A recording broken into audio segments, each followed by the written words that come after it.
Hey guys, welcome to government jobs Gyan YouTube channel. Guys, आज की इस वीडियो में हम बात करेंगे CUET PG 2026 के notification online form apply process के बारे में। जी हाँ दोस्तों, नेशनल टेस्टिंग एजेंसी ने NTA ने common university entrance test CUET PG 2026 के लिए इंफॉर्मेशन ब्राउचर रिलीज कर दिया है।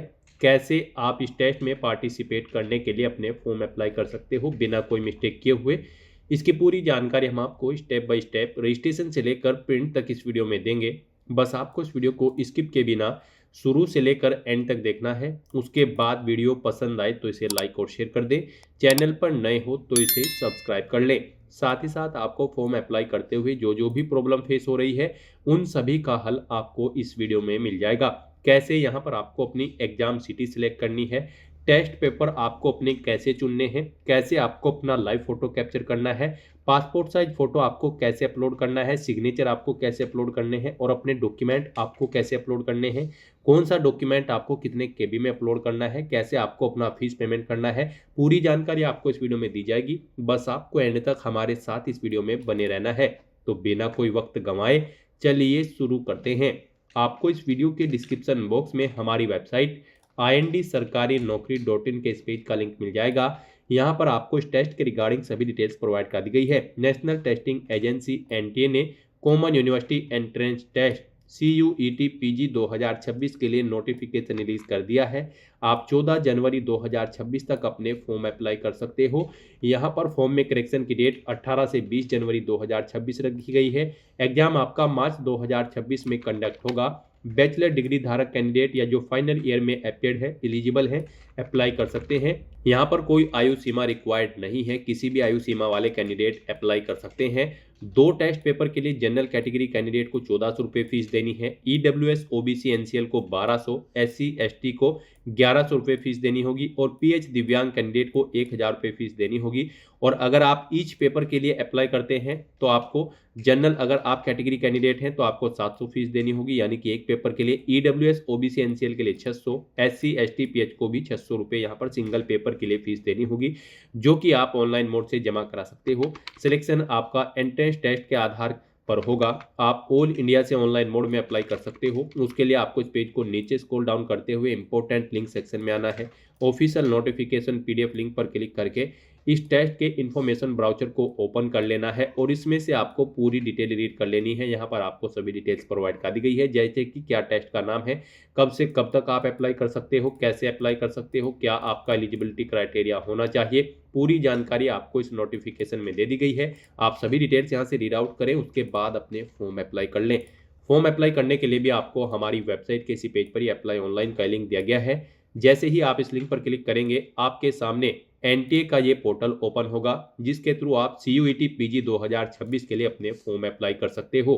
गाइज, यहाँ पर अगर आपने इस टेस्ट के लिए पहले से रजिस्ट्रेशन कर रखा है तो आपको ऑलरेडी रजिस्टर्ड कैंडिडेट के इस सेक्शन में आना है और यहाँ पर आने के बाद आपको लॉगिन की टैब पर क्लिक करते हुए लॉगिन करके अपना फॉर्म अप्लाई करना है। आप जैसे ही लॉगिन की टैब पर क्लिक करेंगे, आपके सामने कुछ इस तरह से इंटरफेस ओपन होगा। यहाँ पर आपको अपना एप्लीकेशन नंबर एंटर करना है, अपना पासवर्ड आपको एंटर करना है, ये कैप्चा कोड आपको यहाँ पर एंटर करना है और उसके बाद लॉगिन के टैब पर क्लिक करते हुए आपको लॉगिन करके अपना फॉर्म अप्लाई कर लेना है। और अगर आप यहाँ पर इस टेस्ट के लिए फर्स्ट टाइम अप्लाई करने जा रहे हो तो सबसे पहले यहाँ पर आपको अपना रजिस्ट्रेशन करना होगा। उसके लिए आपको register yourself for the above mention examination, आपको इस सेक्शन में आना है और उसके बाद आपको न्यू रजिस्ट्रेशन के इस टैब पर क्लिक करना है। फिर आपके सामने यहाँ पर कुछ जनरल इंस्ट्रक्शंस ओपन होंगे, आपको इन्हें केयरफुली रीड आउट कर लेना है। फॉर्म अप्लाई करने से पहले या फिर रजिस्ट्रेशन करने से पहले यहाँ पर आपको डिटेल प्रोवाइड कर दी गई है आपके फॉर्म के रिगार्डिंग, कैसे यहाँ पर कितने केबी में आपके डॉक्यूमेंट अपलोड होंगे, कितनी फीस आपको जमा करनी है। फॉर्म से रिलेटेड सभी इंस्ट्रक्शंस आपको यहाँ पर दे दी गई हैं, आपको इन्हें केयरफुली रीड करना है। इस पेज को नीचे स्क्रॉल डाउन करना है। I have downloaded the information bulletin of CUET PG 2026 में इस चेकबॉक्स को ओके करना है और उसके बाद गाइज आपको क्लिक हियर टू प्रोसीड के इस ऑप्शन पर क्लिक करना है। उसके बाद आपके सामने यहाँ पर रजिस्ट्रेशन का फॉर्म ओपन हो जाएगा, जिसमें आपको अपनी बेसिक डिटेल्स प्रोवाइड कराते हुए अपना रजिस्ट्रेशन करना होगा। सबसे पहले यहाँ पर आपको अपनी पर्सनल डिटेल देनी है। यहाँ पर आपको अपना नाम एंटर करना है, फिर आपको अपने फादर या गार्जियन का नाम एंटर करना है, अपनी मदर का नाम एंटर करना है, आपको अपनी डेट ऑफ बर्थ यहाँ पर सेलेक्ट कर लेनी है, फिर आपको अपना जेंडर सेलेक्ट करना है। फिर ऐसे ही यहाँ पर आपको अपनी पर्सनल डिटेल जो यहाँ पर ऊपर ही आपने प्रोवाइड कराई हैं इन्हें एक बार फिर से एंटर करके इन्हें कंफर्म कर लेना है। यहाँ पर आप अपना नाम दोबारा एंटर करेंगे, अपने फादर का नाम, मदर का नाम दोबारा एंटर करेंगे, अपनी डेट ऑफ बर्थ आप दोबारा सेलेक्ट करेंगे, उसे कंफर्म कर लेंगे और अपना जेंडर भी आपको यहाँ पर दोबारा से सिलेक्ट करके अपनी इन डिटेल्स को यहाँ पर आपको कंफर्म कर लेना है। फिर यहाँ पर आपको अपना प्रेजेंट एड्रेस एंटर करना है। यहाँ पर आप अपना प्रेजेंट एड्रेस एंटर करें। उसके बाद यहाँ पर आपको अपना इलेक्ट्रॉनिक कम्युनिकेशन एड्रेस एंटर करना है। इसमें गाइज आपको अपनी ईमेल आईडी यहाँ पर एंटर करनी है, उसे एक बार फिर से एंटर करके कंफर्म कर लेना है। फिर आपको अपना मोबाइल नंबर यहाँ पर एंटर करना है, मोबाइल नंबर एक बार फिर से एंटर करके उसे कंफर्म कर लेना है। कोई अल्टरनेट कॉन्टैक्ट नंबर है तो वो आप यहाँ पर एंटर कर सकते हैं। उसके बाद आपको अपना परमानेंट एड्रेस यहाँ पर एंटर करना है और अगर आपका परमानेंट एड्रेस आपके प्रेजेंट एड्रेस के अकॉर्डिंग सेम है, यानी कि यहाँ पर जो आप एड्रेस देंगे उसके अकॉर्डिंग सेम है, तो आप इस चेकबॉक्स को ओके कर देंगे। ऑटोमेटिकली आपका परमानेंट एड्रेस आपके प्रेजेंट एड्रेस के अकॉर्डिंग यहाँ पर फिल हो जाएगा। उसके बाद यहाँ पर आपको अपना पासवर्ड एंटर करना है। पासवर्ड के लिए आपको यहाँ पर गाइडलाइन दी गई है, आपका पासवर्ड यहाँ पर 8 से 13 कैरेक्टर के बीच में होना चाहिए और ये अल्फा न्यूमेरिक फॉर्मेट में होना चाहिए। मींस आपके पासवर्ड में कम से कम एक अपर केस कैरेक्टर, एक लोअर केस कैरेक्टर, एक इंटीजर नंबर और एक स्पेशल कैरेक्टर जैसे कि @ या फिर डॉलर होना चाहिए। इस फॉर्मेट में यहाँ पर आपको अपना पासवर्ड एंटर करना है, वही पासवर्ड आपको यहाँ पर एंटर करना है। और फिर गाइड आपको यहाँ पर एक सिक्योरिटी क्वेश्चन सेलेक्ट करना है कोई भी, और उसका आंसर आपको यहाँ पर एंटर करना है। फिर आपको ये कैप्चा कोड यहाँ पर एंटर करना है और उसके बाद सबमिट के इस ऑप्शन पर क्लिक कर देना है। फिर यहाँ पर आपने रजिस्ट्रेशन फॉर्म में जो डिटेल प्रोवाइड कराई है उसका पूरा प्रीव्यू आपको शो कर दिया गया है। आपको सभी डिटेल्स केयरफुली चेकआउट करनी है, इस पेज को नीचे स्क्रॉल डाउन करना है। इन सभी चेकबॉक्सेस को आपको 1 बाय 1 करके ओके करना है जो डिटेल आपने प्रोवाइड कराई है। फिर आपको डिक्लेरेशन सेक्शन में आना है, आई एग्री के इस चेकबॉक्स को भी ओके करना है। कहीं पर कोई मिस्टेक है तो आप एडिट रजिस्ट्रेशन फॉर्म के ऑप्शन पर क्लिक करके अपने रजिस्ट्रेशन में एडिट कर सकते हो। और अगर सभी चीज़ें ओके हैं तो बस यहाँ पर गाइज आपको submit and send OTP to verify mobile number के इस ऑप्शन पर क्लिक करना है। फिर यहाँ पर आपके रजिस्टर्ड मोबाइल नंबर पर एक OTP आया होगा, वो OTP आपको यहाँ पर एंटर करना है और उसके बाद गाइज आपको सबमिट रजिस्ट्रेशन फॉर्म के इस ऑप्शन पर क्लिक करना है। इस तरह से यहाँ पर आपका रजिस्ट्रेशन सक्सेसफुली कंप्लीट हो चुका है। आपको एक एप्लीकेशन नंबर यहाँ पर प्रोवाइड कर दिया गया है। ये एप्लीकेशन नंबर आपके रजिस्टर्ड मोबाइल नंबर और ईमेल आईडी पर भी सबमिट कर दी गई है। आपको इसे केयरफुली नोट डाउन करके रख लेना है फ्यूचर यूज के लिए। और यहाँ पर अब आपको अपना फॉर्म अप्लाई करने के लिए कंप्लीट एप्लीकेशन फॉर्म के इस ऑप्शन पर क्लिक करना है। फिर आपके सामने कुछ इस तरह से इंटरफेस ओपन होगा। यहाँ पर आपकी कॉन्टैक्ट डिटेल फिल हो चुकी है आपके रजिस्ट्रेशन से। अब आपको यहाँ पर अपने 10 स्टेप और कंप्लीट करने हैं। टोटल 11 स्टेप्स है, इनको आपको 1 बाय 1 करके कंप्लीट करना है। पहले आपको अपनी कॉन्टैक्ट डिटेल देनी है जो कि आपकी ऑलरेडी कंप्लीट हो चुकी है रजिस्ट्रेशन में। फिर आपको अपनी पर्सनल डिटेल देनी है, उसके बाद डिसेबिलिटी की डिटेल, फिर आइडेंटिटी डिटेल, रजिस्टर अपार आईडी की डिटेल देनी है, एग्जामिनेशन सिटी आपको सेलेक्ट करनी है। फिर आपको अपनी क्वालिफिकेशन की डिटेल देनी है, कुछ एडिशनल डिटेल देनी है, लाइव फोटो कैप्चर करना है, डॉक्यूमेंट आपको अपलोड करने हैं और फाइनली आपको अपना फॉर्म सबमिट कर देना है। तो इन 11 स्टेप को कंप्लीट करते हुए आपको अपना फॉर्म कंप्लीट करना है। यहाँ पर आप जो भी स्टेप कंप्लीट करते चले जाएंगे उसके सामने आपको ग्रीन कलर में कंप्लीटेड शो होता चला जाएगा। तो यहाँ पर अब आपको अपनी पर्सनल डिटेल देनी है। उसके लिए आपको पर्सनल डिटेल के इस ऑप्शन पर अब क्लिक करना है। पर्सनल डिटेल में भी आपको आपकी कुछ डिटेल ऑटोमेटिकली फिर मिलेगी, जैसे कि आपका नाम, आपके फादर मदर का नाम, आपकी डेट ऑफ बर्थ। अब यहाँ पर आपको अपनी नेशनलिटी सेलेक्ट कर लेनी है। फिर आपको यहाँ पर अपना डोमासाइल स्टेट सेलेक्ट करना है, जिस स्टेट का डोमासाइल आपके पास है आप वो सेलेक्ट करें। अपनी कैटेगरी आप सेलेक्ट करें। उसके बाद यहाँ पर आपको अपनी कैटेगरी एक बार फिर से सिलेक्ट करके उसे कंफर्म कर लेनी है। फिर आपसे पूछा गया कि क्या आपके पास किसी अधिकृत सरकारी कार्यालय द्वारा जारी किया गया मान्य और सक्रिय श्रेणी प्रमाण पत्र है। अगर है तो आप यस करेंगे, नहीं तो आप नो ऑप्शन सेलेक्ट करेंगे। यहाँ पर आपको अपने अकॉर्डिंग ऑप्शन सेलेक्ट करना होगा। अगर आप यस सेलेक्ट करते हैं तो आपको अपना कैटेगरी सर्टिफिकेट ID या फिर नंबर देना होगा। किस डेट को वो इशू हुआ है वो डेट आपको देनी होगी। प्राधिकारी का नाम देना होगा, जिस रैंक के प्राधिकारी ने आपको वो इशू कराया है। उसके बाद आपसे पूछा गया है कि क्या आप डायबिटिक कैंडिडेट हैं, आपको मधुमेह है। अगर है तो आप यस करेंगे, नहीं तो आप नो ऑप्शन सेलेक्ट करेंगे। फिर आपसे पूछा गया है कि क्या आपके पास NCC कोटा था। अगर था तो आप यस करेंगे, नहीं तो नो ऑप्शन सेलेक्ट कर लेंगे। उसके बाद आपसे पूछा गया है कि क्या आप रक्षाकर्मी या फिर पूर्व सैनिक के आश्रित हैं। अगर है तो आप यस करेंगे, नहीं है तो आप नो ऑप्शन सेलेक्ट करेंगे। आपको अपनी चॉइस के अकॉर्डिंग यहाँ पर ऑप्शन सेलेक्ट करना है। फिर आपसे पूछा गया है कि क्या आप कश्मीरी प्रवासी हैं। अगर हैं तो आप येस ऑप्शन सेलेक्ट करें, नहीं तो नो ऑप्शन सेलेक्ट करें। फिर आपको अपनी फैमिली इनकम यहाँ पर देनी है, एनुअल इनकम, आपकी कितनी फैमिली एनुअल इनकम है आप अपने अकॉर्डिंग ऑप्शन सेलेक्ट करें। क्या आप बीपीएल गरीबी रेखा से नीचे के परिवार से हैं, अगर हैं तो आप येस करेंगे, नहीं तो आप नो ऑप्शन सेलेक्ट करेंगे। फिर आपसे पूछा गया कि क्या आप विश्वविद्यालय कर्मचारी के वार्ड हैं, अगर हैं तो आप यहाँ पर यस करेंगे, नहीं तो आप नो ऑप्शन सेलेक्ट करेंगे। फिर आपसे पूछा गया है कि क्या आप स्पोर्ट कोटा से हैं, अगर हैं तो आप यस करेंगे, नहीं तो आप नो ऑप्शन सेलेक्ट करेंगे। फिर आपको ये कैप्चा कोड यहाँ पर एंटर करना है और उसके बाद आपको सेव एंड नेक्स्ट के इस ऑप्शन पर क्लिक करना है। नेक्स्ट यहाँ पर आपको अपनी डिसेबिलिटी की डिटेल देनी है। यहाँ पर आपसे पूछा गया कि क्या आप पीडब्ल्यूडी या फिर पीडब्ल्यूबीडी कैंडिडेट है, अगर हैं तो आप यस करें और उसकी डिटेल लें, नहीं तो आप नो ऑप्शन सेलेक्ट करें। उसके बाद गाइज आप ये कैप्चा कोड यहाँ पर एंटर करें और फिर सबमिट एंड नेक्स्ट के इस ऑप्शन पर क्लिक कर दें। नेक्स्ट यहाँ पर आपको अपनी आइडेंटिटी की डिटेल देनी है। आप अपनी कोई भी एक आइडेंटिटी यहाँ पर सेलेक्ट करें, जैसे कि आधार, डिजी लॉकर, पैन कार्ड या फिर पासपोर्ट। उसके बाद गाइज यहाँ पर आपसे पूछा गया है, अगर आप आधार ऑप्शन सेलेक्ट करते हैं, कि क्या आप अपनी स्वेच्छा से आधार नंबर को साझा करने के लिए सहमत हैं, तो आपको इसे ओके कर देना है, इस रेडियो बटन को। फिर यहाँ पर आपको अपना आधार नंबर एंटर करना है, उसे एक बार फिर से एंटर करके कंफर्म कर लेना है। फिर आपको इस पेज को नीचे स्क्रॉल डाउन करना है और आपको ये कैप्चा कोड यहाँ पर एंटर करना है और उसके बाद सबमिट के इस ऑप्शन पर क्लिक कर देना है। नेक्स्ट यहाँ पर आपसे पूछा गया है कि क्या आपके पास अपार आईडी है, अगर है तो आप यस करेंगे, नहीं तो नो ऑप्शन सेलेक्ट करेंगे और उसके बाद सबमिट के इस ऑप्शन पर क्लिक कर देंगे। नेक्स्ट यहाँ पर आपको अपनी एग्जामिनेशन सिटी और टेस्ट पेपर सेलेक्ट करने हैं। यहाँ पर गाइस सबसे पहले आपको चयन करना है स्टेट, किस स्टेट में आप टेस्ट पेपर में पार्टिसिपेट करना चाहते हैं, आप स्टेट सेलेक्ट करें, उसके बाद उसके एग्जाम सिटी यहाँ पर सेलेक्ट करें। इस तरह से आपको 1 बाय 1 करके 2 एग्जाम सिटी अपनी सेलेक्ट कर लेनी है। जिस सिटी को आप फर्स्ट नंबर पर प्रेफरेंस देना चाहते हैं उसे फर्स्ट नंबर पर सेलेक्ट करें, जिसे सेकंड नंबर पर प्रेफरेंस देना चाहते हैं उसे आप सेकंड नंबर पर सेलेक्ट कर लें।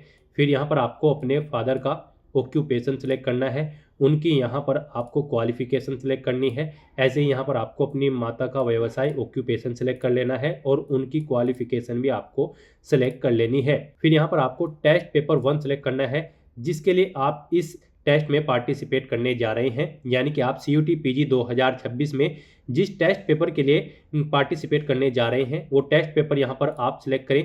आप 1 2 3 4 चॉइसेस आपको दी गई है, आप अपनी चॉइस के अकॉर्डिंग एक या एक से अधिक टेस्ट पेपर यहाँ पर सेलेक्ट कर सकते हैं।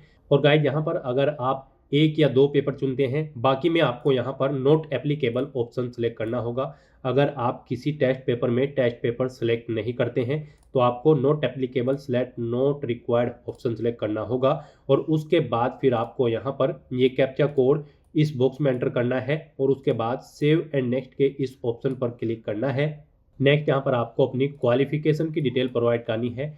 यहाँ पर CUET PG 2026 में पार्टिसिपेट करने के लिए आपके पास ग्रेजुएट डिग्री होनी चाहिए, किसी भी रिलीवेंट डिसिप्लिन के अंतर्गत किसी वेल रिकॉग्नाइज्ड यूनिवर्सिटी से, या फिर आप फाइनल ईयर में अपीयर्ड हो इसी वर्ष, तब भी आप एलिजिबल हैं, अप्लाई कर सकते हैं। तो यहाँ पर क्वालिफिकेशन में सबसे पहले आपको अपनी 10वीं क्लास की डिटेल प्रोवाइड करनी है। इसमें आपको बताना है आप पास आउट हो चुके हैं, आपको पास ऑप्शन सेलेक्ट करना है। यहाँ पर आप किस वर्ष आपने पास किया है आप वो वर्ष सेलेक्ट करें, 10वीं क्लास आपने किस ईयर में पास आउट की है। यहाँ पर आपको क्वालिफाइंग एग्जाम में 10th और इक्विवेलेंट ऑप्शन दोबारा से सिलेक्ट कर लेना है। बोर्ड का नाम यहाँ पर आपको देना है, जिस बोर्ड से आपने अपनी 10वीं क्लास पास आउट की है। फिर यहाँ पर आपको अपने रिजल्ट का मोड सेलेक्ट करना है, वो परसेंटेज में था या फिर CGPA में, आप अपने अकॉर्डिंग ऑप्शन सेलेक्ट करेंगे। फिर उसके बाद आपको यहाँ पर अगर परसेंटेज में आपका रिजल्ट आया है तो टोटल मार्क्स यहाँ पर आपको देने होंगे, इनमें से कितने आपने ऑब्टेन किए हैं वो आपको देने होंगे। इनके अकॉर्डिंग आपकी परसेंटेज कैलकुलेट करके यहाँ पर आपको शो कर दी जाएगी। फिर आपको अपनी 10वीं का रोल नंबर यहाँ पर एंटर करना है, संस्थान का नाम देना है यानी कि स्कूल का जिससे आपने अपनी 10वीं क्लास पास आउट की है, उसका पिन कोड यहाँ पर आपको देना होगा अपने स्कूल का या इंस्टीट्यूट का। उसके बाद यहाँ पर आपको ऐसे ही अपनी 12वीं क्लास की डिटेल प्रोवाइड कर देनी है, सेम ऐसे ही यहाँ पर आप अपनी 12वीं क्लास की डिटेल देंगे। फिर आपको अपनी ग्रेजुएशन की डिटेल यहाँ पर देनी है, इसमें भी आपको बताना है आप पास आउट हो चुके हो या फिर अपीयर्ड हो। पास आउट अगर आप हो चुके हो तो पास ऑप्शन आप सिलेक्ट करेंगे। फिर यहाँ पर आपको बताना है किस ईयर में आपने अपनी ग्रेजुएशन पास आउट की है, वो ईयर आपको सिलेक्ट करना है। उसके बाद यहाँ पर आपको बताना है आपने graduation BA BCom BSc BTech या फिर किस में की है, आप अदर ऑप्शन सेलेक्ट करके फिर वो दे देंगे। तो यहाँ पर आपको अपने अकॉर्डिंग ऑप्शन सेलेक्ट करना है, यूनिवर्सिटी का नाम यहाँ पर आपको सिलेक्ट करना है जिससे आपने अपनी ग्रेजुएशन कंप्लीट की है।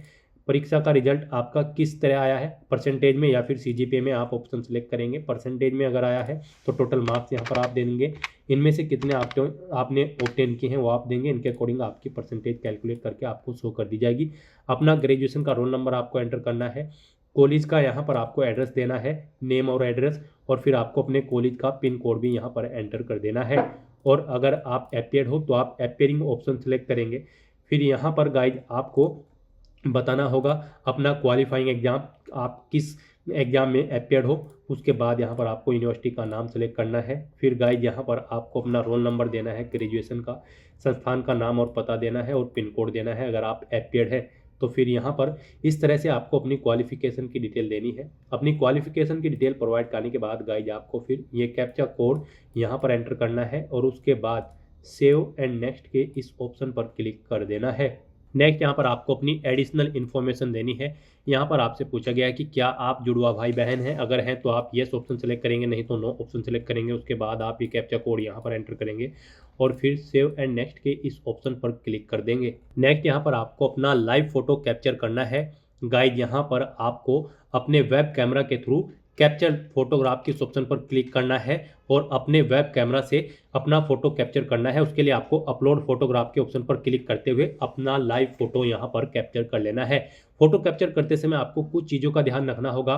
यहाँ पर जब आप अपना फोटो कैप्चर कर रहे हैं तो उसमें आपका 80% चेहरा आना चाहिए। यहाँ पर सर्कल में जब आप अपना फोटो कैप्चर करेंगे हल्के रंग की पृष्ठभूमि यानी कि बैकग्राउंड आपका होना चाहिए, प्रॉपर वे में लाइट होनी चाहिए उस स्थान पर जिस स्थान पर आप अपना फोटो कैप्चर कर रहे हैं। फोटो कैप्चर करते समय आपको अपने चेहरे पर कोई मास्क नहीं लगाना है, चेहरे पर कोई सनग्लासेस या कानों में ईयरफोन्स वगैरह नहीं लगाने हैं।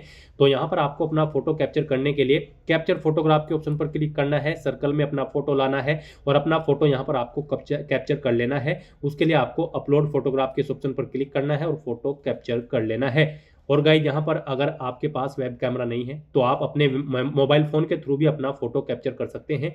उसके लिए आपको यहाँ पर ये QR कोड दिया गया है, आप इसे अपने मोबाइल फ़ोन के QR कोड रीडर ऐप से स्कैन करें और फिर लिंक पर क्लिक करते हुए आप अपने मोबाइल से भी अपना फोटो कैप्चर कर सकते हैं।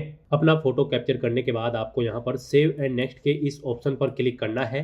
नेक्स्ट यहाँ पर आपको अपने डॉक्यूमेंट अपलोड करने हैं। गाइस यहाँ पर आपको अपना पासपोर्ट साइज फोटो अपलोड करना है, अपने सिग्नेचर अपलोड करने हैं और अपना आइडेंटिटी प्रूफ यहाँ पर कोई अपलोड करना है। इनके लिए आपको गाइडलाइन दी गई है। आपको यहाँ पर अपना फोटो जेपीजी या फिर जेपीजी फॉर्मेट में अपलोड करना है। 10 से 200 KB के बीच में आपकी फ़ोटो की फाइल का साइज होना चाहिए। सिग्नेचर आपके जेपीजी या फिर जेपीजी फॉर्मेट में होनी चाहिए। 10 से 50 KB के बीच में आपके सिग्नेचर होने चाहिए और जो आप अपना आइडेंटिटी प्रूफ अपलोड करेंगे वो भी जेपीजी या फिर जेपीजी फॉर्मेट में होना चाहिए। 10 से 200 KB के बीच में उस फाइल का साइज होना चाहिए। तो यहाँ पर अपने इन डॉक्यूमेंट्स को अपलोड करने के लिए आपको चूज फाइल के ऑप्शन पर क्लिक करना है, फाइल को सिलेक्ट कर लेना है और 1 बाय 1 करके अपने इन सभी डॉक्यूमेंट्स को यहाँ पर अपलोड कर देना है। और एक्शन में आपको अपलोड के ऑप्शन पर क्लिक करते हुए अपने इन सभी डॉक्यूमेंट्स को 1 बाय 1 करके अपलोड कर देना है। फिर व्यू में आप व्यू के लिंक पर क्लिक करके अपने इन डॉक्यूमेंट्स को व्यू भी कर सकते हैं। इस तरह से यहाँ पर आपको अपने इन सभी डॉक्यूमेंट्स को अपलोड कर देना है। अपने सभी डॉक्यूमेंट्स यहाँ पर अपलोड करने के बाद गाइज आपको फिर ये कैप्चा कोड इस बॉक्स में एंटर करना है और उसके बाद सेव एंड नेक्स्ट के इस ऑप्शन पर क्लिक कर देना है। फिर यहाँ पर आपको आपके एप्लीकेशन फॉर्म का पूरा प्रीव्यू शो कर दिया गया है। आपको सभी डिटेल्स केयरफुली चेकआउट करनी है। इस पेज को नीचे स्क्रॉल डाउन करना है, इन सभी चेक बॉक्सेस को आपको 1 बाय 1 करके ओके कर देना है और उसके बाद आपको आई एग्री के इस चेकबॉक्स को भी ओके करना है और फिर guide final submission of application के इस ऑप्शन पर क्लिक करना है। इस तरह से यहाँ पर आपका एप्लीकेशन फॉर्म सक्सेसफुली कंप्लीट हो चुका है। फॉर्म तो यहाँ पर आपका सेव हो चुका है लेकिन इसे कंसीडर आपके फीस पेमेंट के बाद ही किया जाएगा। यहाँ पर आपको आपकी कैटेगरी के अकॉर्डिंग एप्लीकेशन फीस का अमाउंट देखने को मिल जाएगा और टेस्ट पेपर के अकॉर्डिंग यानी कि आप जितने टेस्ट के लिए अप्लाई करेंगे उसके अकॉर्डिंग यहाँ पर आपको एप्लीकेशन फीस का अमाउंट देखने को मिल जाएगा। तो यहाँ पर अब आपको अपना फीस पेमेंट करना होगा, लेकिन उससे पहले अगर आप अपने फॉर्म में एडिट करना चाहते हैं तो आप एडिट एप्लीकेशन फॉर्म के ऑप्शन पर क्लिक करके फॉर्म में एडिट भी कर सकते हैं। फीस पेमेंट करने से पहले यहाँ पर आपको अपनी ईमेल आईडी वेरीफाई करनी होगी। उसके लिए गाइड आपको यहाँ पर your email ID yet to be verified, click here to verify your email ID first के इस ऑप्शन पर क्लिक करना है। तो पहले यहाँ पर आपको अपनी ईमेल आईडी वेरीफाई करनी है, उसके बाद आपको अपना फीस पेमेंट करना है। तो आप इस ऑप्शन पर क्लिक करें अपनी ईमेल आईडी को वेरीफाई करने के लिए। फिर आपके सामने कुछ इस तरह से इंटरफेस ओपन होगा। अब यहाँ पर आपको ये कैप्चा कोड इस बॉक्स में एंटर करना है और उसके बाद आपको यहाँ पर सबमिट एंड गेट ओटीपी के ऑप्शन पर क्लिक करना है। और आप अपनी ईमेल आईडी चेंज करना चाहते हैं तो चेंज ईमेल आईडी के ऑप्शन पर क्लिक करके यहाँ पर अपनी ईमेल आईडी भी चेंज कर सकते हैं। तो अपनी ईमेल आईडी को वेरीफाई करने के लिए अब आपको यहाँ पर सबमिट एंड गेट ओटीपी के इस ऑप्शन पर क्लिक करना है। फिर आपकी रजिस्टर्ड ईमेल आईडी पर एक ओटीपी आया होगा, वो ओटीपी आपको यहाँ पर एंटर करना है और उसके बाद आपको वेरीफाई के इस ऑप्शन पर क्लिक करते हुए अपनी ईमेल आईडी को यहाँ पर वेरीफाई कर लेना है। इस तरह से यहाँ पर आपकी ईमेल आईडी सक्सेसफुली वेरीफाई हो जाएगी। फिर आपको आपके डैशबोर्ड में डायरेक्ट कर दिया जाएगा। यहाँ पर अब आपको अपनी कैटेगरी और टेस्ट पेपर के अकॉर्डिंग एप्लीकेशन फीस का अमाउंट पे करना है। आपको यहाँ पर आपकी एप्लीकेशन फीस का अमाउंट देखने को मिल जाएगा आपकी कैटेगरी और टेस्ट पेपर के अकॉर्डिंग। तो अब आपको अपना फीस पेमेंट करने के लिए यहाँ पर पे एग्जामिनेशन फीस के इस ऑप्शन पर क्लिक करना है।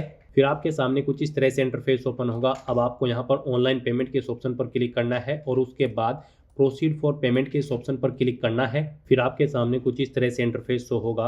अब यहाँ पर आपको अपना फीस पेमेंट करने के लिए ऑप्शन दिए गए हैं। आप इनमें से अपनी चॉइस के अकॉर्डिंग किसी भी ऑप्शन के थ्रू फीस पेमेंट कर सकते हैं। आप SBI मोप्स, debit card, credit card, UPI net banking या फिर एनी बैंक के ऑप्शन पर क्लिक करके अपना फीस पेमेंट कर सकते हैं, या फिर आप ICICI बैंक पेमेंट गेटवे के थ्रू अपना फीस पेमेंट कर सकते हैं, या फिर केनरा बैंक पेमेंट गेटवे के ऑप्शन के थ्रू आप अपना फीस पेमेंट कर सकते हैं। यहाँ पर आपके लिए सबसे best option SBI MOPS debit card, credit card, UPI net banking का रहेगा। तो आप इस ऑप्शन पर क्लिक करें और फिर प्रोसीड फॉर पेमेंट के इस ऑप्शन पर क्लिक कर दें। नेक्स्ट आपके सामने कुछ इस तरह से इंटरफेस ओपन होगा। आप यहाँ पर SBI नेट बैंकिंग या फिर अदर बैंक नेट बैंकिंग या फिर डेबिट कार्ड, क्रेडिट कार्ड के थ्रू या फिर UPI या फिर SBI ब्रांच के थ्रू अपना फीस पेमेंट कर सकते हैं।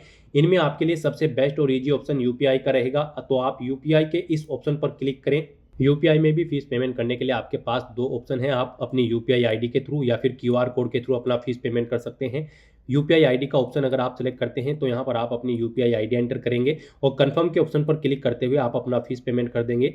और अगर यहाँ पर आप QR कोड ऑप्शन सेलेक्ट करते हैं तो QR कोड के इस ऑप्शन पर क्लिक करते हुए आप QR कोड को स्कैन करते हुए अपना फीस पेमेंट करेंगे। सक्सेसफुली फीस पेमेंट करने के बाद आपको आपके डैशबोर्ड में डायरेक्ट कर दिया जाएगा। फिर वहां से आप अपने एप्लीकेशन फॉर्म का एक हार्ड कॉपी प्रिंट आउट ले लें फ्यूचर यूज के लिए, फ्यूचर रेफरेंस के लिए। तो दोस्तों ऐसे आप NTA CUET PG 2026 के लिए अपने फॉर्म अप्लाई कर सकते हो बिना कोई मिस्टेक किए हुए।